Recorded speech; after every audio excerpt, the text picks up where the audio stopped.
कि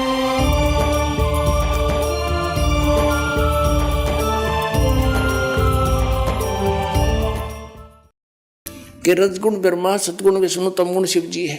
ये देखिएगा अपने ही सदग्रंथों में श्री शिव पुराण गीता प्रेस गोरखपुर से प्रकाशित है। इसके संपादक कौन है? हनुमान प्रसाद पोदार।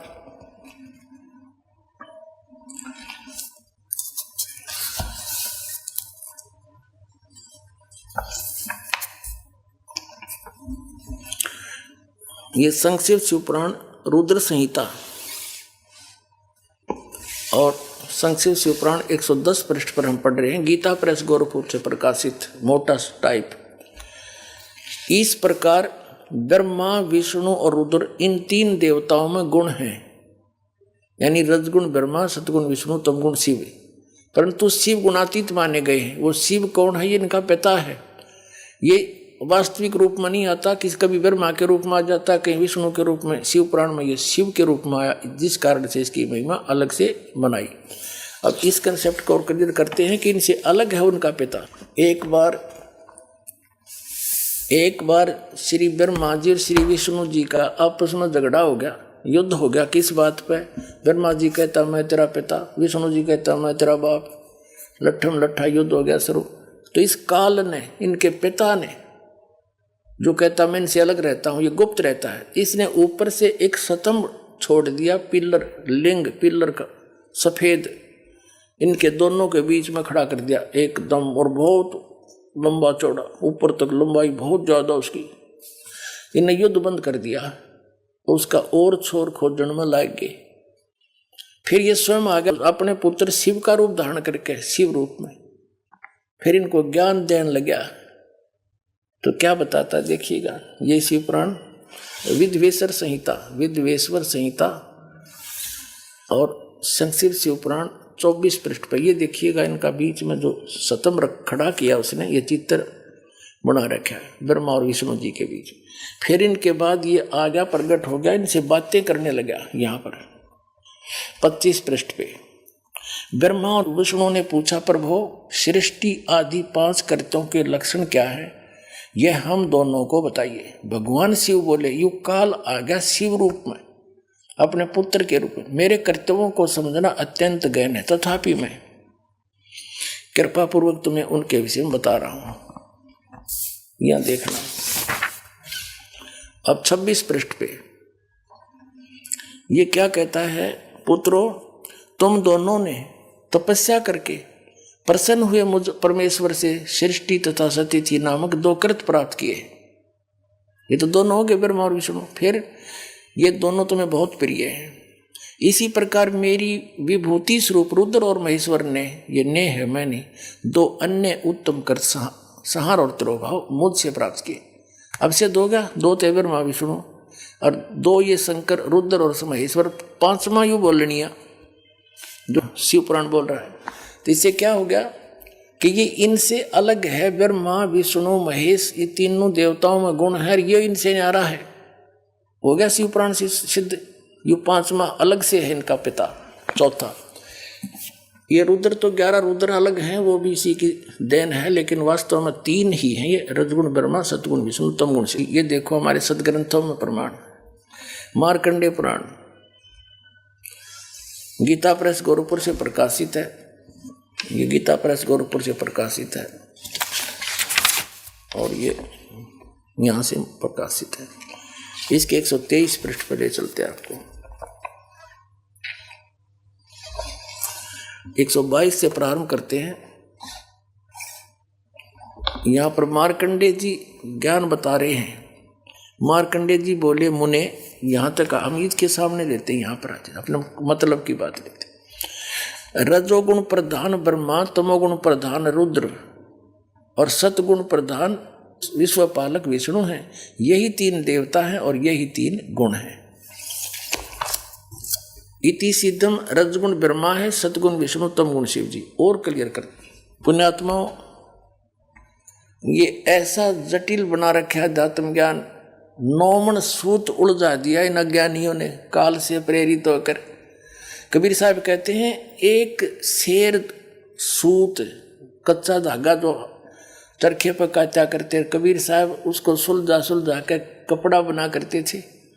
और किसी जुल्हे का एक किसी भी बालक ने गलती से कोई छेड़छाड़ दिया, वो सूत उलझ जाता उसका धागा, तो सारा दिन लग जाता था उसको सुलझाने में। बेचारे को एक शेर सूत को 1 किलो को अगर टूट गया तो गांठ लगे, गांठ लगी तक जिसका कपड़ा बुनना है वो ले को नहीं, पैसे दे नहीं, सारा व्यर्थ गया। धीरे धीरे सुलझा सुलझा गांठ भी नहीं पड़े, टूटे भी नहीं और सुलझ भी जाए। तो कबीर साहब कहते हैं उसमें कितना मेहनत और परिश्रम, कितना समय लगता है। इन्होंने, इन अज्ञानियों ने काल प्रेरणा से, नकली संतों महंतों आचार्यों और शंकराचार्यों ने, गुरुओं ने अध्यात्म ज्ञान को ऐसा उलझा दिया इस काल प्रेरणा से कि 9 मन सूत उलझिया, रेसी रहे झकमार, और सतगुरु ऐसा सुलझा दे उलझे ना दूजी बार।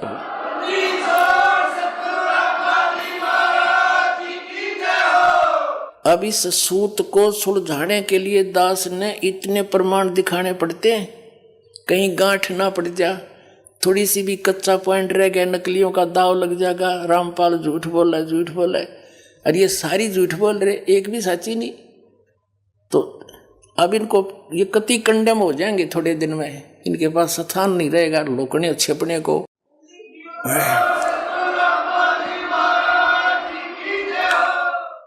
या तो ये संत स्वीकार कर लेंगे कि सचमुच सच्चाई यही है और सबको कह देंगे अपने भक्त अनुयायियों को, इनका भार हल्का होगा, और नहीं तो इनको यहाँ जगह नहीं रहेगी हिंदुस्तान में रहने के लिए। एक दिन ऐसा आ जाएगा, पलायन करना पड़ेगा इनको दूसरे। तो इस 9 मन सूत सुलझाने के लिए इतने एक पॉइंट, एक बिंदु को क्लियर करने के लिए ढेर सारे प्रमाण दे करके फिर आगे बढ़ना पड़ता है। और तभी आज दास सफल हुआ, कबीर परमात्मा की रजा से उसके बच्चों को ज्ञान पहुंचाया। बुद्धिमान समाज सारे प्रमाण देखकर दांतों तले उंगली दबा रहे हैं, हे भगवान कहाँ छुपा था ये अनमोल ज्ञान। और रो रहे हैं गए और समय गए हुए समय को। यहाँ आते हैं भक्त, एक बूढ़ा सा व्यक्ति 60-65 साल का, और खड़ा खड़ा रो रहा, जो दर्शन कर रहा था। नो ऐसा उसका नो दिल कर रहा था जैसे सीने से लगा लूं, और कह रहा था 10-12 वर्ष मुझे क्यों छोड़ दिया अकेला, वो फंसा हुआ था जय गुरुदेव के। नो रोवे मुझे क्यों त्याग दिया था, मुझे क्यों छोड़ दिया, मेरे से क्या गलती बन गई, आज मिले मुझे सही ठिकाना। तो ऐसे रो रही पुण्यात्मा, कोई 30 वर्ष से कोई 20 वर्ष बर्बाद करके उनका क्यों करपेटा भरेगा, सारा जीवन खो दिया। लेकिन पुण्यात्मा घबराइयो ना, यह साधना ऐसी है, थोड़े दिन में रिकवर हो जाएगा सारा आपका पिछला सारा, चिंता मत करना।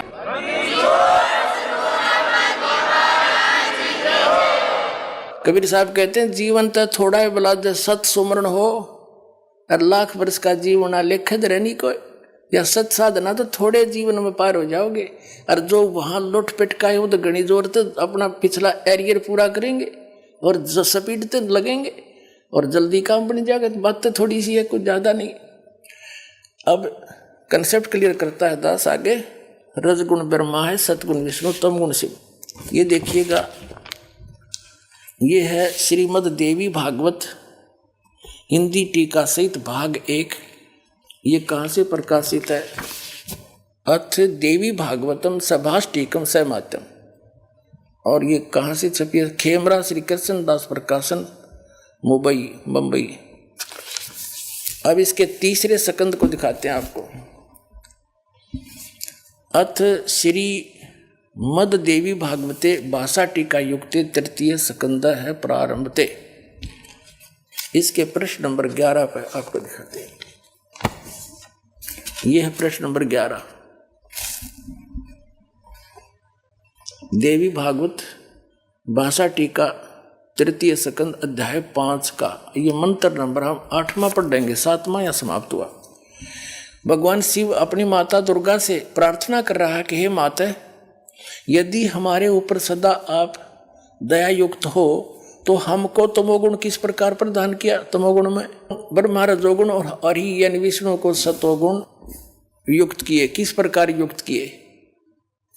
अब इस संस्कृत से अच्छी तरह समझ में आओगे। हम संस्कृत भी पढ़ सकते हैं क्योंकि देवनागरी लिपि है। यदि दया धर्मना, वही 8वां अध्याय है, इसका अनुवाद ऊपर है। यदि दया धर्मना न सदाम्बिके कथम अहम विहित च, क्यों बना दिया मैं को तो तमोगुण है। भगवान शंकर कह रहा है मुझे तमोगुण क्यों उत्पन्न कर दिया आपने। और कमल जय, कमल से उत्पन्न होने वाले ब्रह्मा जी को रजोगुण संभव, इसको रजोगुण क्यों बना दिया। सुवित किमु, सुविहित किमु सतोगुणो हरि, विष्णु जी को क्यों आपने सतोगुण बना दिया। इति सिद्धम, इति सिद्धम रजगुण ब्रह्मा है, सतगुण विष्णु, तमगुण शिव जी। अब हम फिर आते हैं उस पवित्र श्रीमद् भगवद गीता को समझते हैं। 7वें अध्याय के 12वें श्लोक में देखिएगा। अब हमने श्रीमद् भगवद गीता ले ली है, वो सदग्रंथ रख दिए हैं। अध्याय नंबर 7 का और श्लोक नंबर 12 अब बहुत आसानी से समझ में आओगा। और भी जो सतोगुण से उत्पन्न होने वाले भाव हैं यानी सतिथि, और जो रजोगुण से यानी उत्पत्ति, और तमोगुण से संहार होने वाले भाव हैं, जो क्रियाएं हैं, उन सब को मुझ से ही होने वाले ऐसा जान, क्योंकि निमित्त यही है उसका, परंतु वास्तव में उनमें मैं और वे मुझ में नहीं है। यानी ये ब्रह्म जो है श्री कृष्ण में बोल रहा है, ये काल श्री कृष्ण में बोल रहा है। ब्रह्मा विष्णु महेश का पिता, और विष्णु ही श्री कृष्ण थे, अपने पुत्र श्री कृष्ण में आकर ये बोल रहा है और गीता का ज्ञान दे रहा है। अब क्या बता रहा है अर्जुन को, देखिएगा। अब हम 7वें अध्याय का 13वां श्लोक पढ़ेंगे। गुणों के कार्य रूप सात्विक, राजस और तामस, इन तीनों प्रकार के भावों से ये सारा संसार प्राण समुदाय मोहित हो रहा है। इन तीनों गुणों से परे यानी रजगुण ब्रह्मा, सतगुण विष्णु, तमगुण शिव जी से परे मुझ अविनाशी को नहीं जानता। ये क्या कह रहा है कि ये ब्रह्मा विष्णु महेश पर ही सब आसक्त होए बैठे हैं। इन तीनों गुणों से ऊपर मुझ ब्रह्म को ये नहीं जानते, कोई नहीं जानता। आगे देखो। अब 7वें अध्याय का हम 14वां श्लोक पढ़ रहे, 13वां 12वां पढ़ लिया। क्योंकि यह अलौकिक अर्थात अति अद्भुत त्रिगुणमयी मेरी माया, रजगुण ब्रह्मा, सतगुण विष्णु, तमगुण शिव जी द्वारा फैलाया गया जाल, ये बड़ी दुस्तर है, खतरनाक है।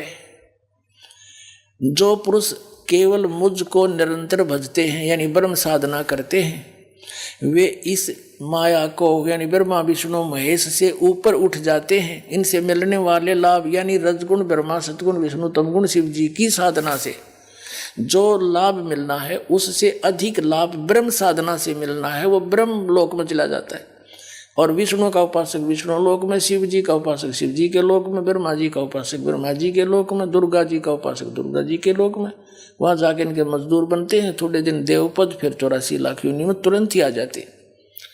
तो ये कहता है कि इनसे अधिक मेरा लाभ है मेरी भक्ति का, ये इन्हीं में उलझे पड़े। तीन त्रिगुण में माया बड़ी दुस्तर है, और जो इनसे हटकर मेरी साधना करता है ब्रह्म की, वो इनसे ऊपर उठ जाता है, उलंघ जाता है। फिर ये साधना नहीं करता, वो केवल ब्रह्म साधना करता है, ब्रह्मा विष्णु महेश की साधना नहीं करता। देखिए श्रीमद् भगवद गीता अध्याय नंबर 7 का श्लोक नंबर 14। क्योंकि यह अलौकिक अति अद्भुत त्रिगुणमयी मेरी माया, रजगुण ब्रह्मा, सतगुण विष्णु, तमगुण शिव जी बड़ा दुस्तर है, खतरनाक है। यानी इन पर आधारित व्यक्ति इन्हीं के जाल में फंसे रह जाते हैं, इन्हीं की साधना। जो पुरुष मुझ को यानी गीता ज्ञान दाता को भजते हैं, वे इस माया का उल्लंघन कर जाते हैं। और आगे देख 15वें में क्या कहा है 7वें अध्याय के, माया के द्वारा रजगुण ब्रह्मा, सतगुण विष्णु, तमगुण शिव जी से मिलने वाले इस अक्षीणिक लाभ पर जो आश्रित हुए बैठे हैं, उनका ज्ञान हरा जा चुका है। यानी जो श्री ब्रह्मा, श्री विष्णु, श्री शिव जी यानी ब्रह्मा की पूजा करते हैं विशेषकर, और इनकी जो इन्हीं पर आश्रित हैं, और किसी की सुनते, इनकी बुद्धि हरी जा चुकी है, ये आगे सुनना पसंद नहीं करते, इनका ज्ञान हरा जा चुका है। देखिएगा, माया के द्वारा जिनका ज्ञान हरा जा चुका है, असुर स्वभाव को धारण किए हुए मनुष्यों में नीच और दूषित कर्म करने वाले मूर्ख मूढ़ लोग मुझे नहीं भजते, मुझको नहीं भजते। अब गीता ज्ञानदाता ब्रह्म है, श्री कृष्ण में प्रवेश करके बोल रहा है, इनका पिता है। ये कह रहा है कि ये जो केवल ब्रह्मा विष्णु महेश तक सीमित हो गया, आगे किसी की सुनने तैयार नहीं, ये राक्षस स्वभाव को धारण किए मनुष्यों में नीच दूषित कर्म करने वाले मूर्ख मेरी भक्ति भी ना करते। जब परमात्मा उनको सुनाने लगे, गुण तीनों की भक्ति में ये भूल पड़ो संसारे, कहे कबीर निज नाम बिना कैसे उतरो पारे। सर नमस्कार। नमस्ते सर जी। क्या नाम है आपका? राजेंद्र सोलंकी नाम है सर मेरा। जी कहाँ से आए हैं आप? जिला चित्तौड़गढ़ राजस्थान से आया हूँ सर। क्या जो आप नशा करते थे संत रामपाल जी महाराज से नाम दीक्षा लेने के बाद छोड़ा आपने? हाँ सर, रामपाल महाराज से मैंने दीक्षा ली। उसके बाद जैसे मैं आश्रम में नहीं गया, उससे पहले मैं बीड़ी पीता पीता गया था यहाँ से, और मेरे को विश्वास भी नहीं था कि मैं ये सारे नशे मतलब छूट जाएंगे। लेकिन जैसे ही आश्रम में घुसते ही मेरे को ऐसा महसूस हुआ जैसे कहीं स्वर्ग सतलोक में चला गया, और वहाँ जाके मेरे को ऐसा महसूस हुआ जैसे कि सब जो जितनी आत्मा थी सब भगत लोग थे, सब भगत जी कह के बुलाते थे, इतना आदर दिया। और वहाँ अंदर जाते ही ऐसा मेरे को कुछ भी मतलब जो शरीर में था, जैसे कुछ वजन था, जो 50-100 किलो का वजन सर से नीचे उतार के वहीं रख दिया मैंने भगत जी। सर संत रामपाल जी महाराज से नाम दीक्षा लेने से आपको और क्या लाभ मिले? भगत जी मेरे को सबसे बड़ा एक तो ये लाभ हुआ, जो मेरा घर का जो क्लेश था, जो रोज़ में दारू पी के अपनी पत्नी से झगड़ा हुआ करता था, एक तो ये ख़त्म हो गया। दूसरा ये हुआ सर जी, मैं हिंदुस्तान जिंक में जब मैं काम करता था तो वहाँ पे मैं 10 साल से मैंने कमरे की भी लेने की मेरी औकात नहीं बनी थी सर। लेकिन बाद में परमात्मा संत रामपाल जी महाराज की ऐसी दया हुई, जो मेरे को 2 साल हुए थे नाम लिए ने सर जी, तो संत रामपाल जी महाराज ने मेरे को 10 लाख का एक बड़ा सा घर बनवा के मतलब दिलवा दिया। इतनी मेरी हैसियत बना दी भाई सर जी। सर जी एक सबसे बड़ी ये भी एक बीमारी थी मेरी, जो जिसको एलर्जी बोला करते हैं सर। ये चित्तौड़गढ़ से जो बनाया हुआ है अपना, तो इसलिए ये अपने डॉक्टर अनीश जैन के यहाँ मैंने चेकअप करवाया था। उन्हें ये सोनोग्राफी करवा के दी थी। उन्हें बोला था कि आप 10 करोड़ रुपए भी खर्च कर दोगे, इस बीमारी का कोई इलाज नहीं है। आपका इसका इलाज है कि नाक पर पट्टी बांध के रखो और आप धूल मिट्टी से दूर रहो। और मैंने संत रामपाल जी महाराज को बस नाम लिया और दंडवत किया, और ये बीमारी मेरी ख़त्म हो गई। सर और क्या लाभ मिले? सर ये तो शारीरिक लाभ तो ये हो गया, और जो धंधा नहीं चलता था तो आज परमात्मा की दया से अच्छा खासा धंधा हो गया है। जो पैसे के लिए 1-1 रुपये के लिए मोहताज थे, घूमते फिरते थे, आज मेरा अच्छा धंधा हो गया। मैं किसी की मतलब आश्रय नहीं हूँ, मैं परमात्मा की इतनी रजा हो गई है, जो मैं अपना परिवार का आराम से घर चला रहा हूँ सर। सर धन्यवाद। सत साहिब।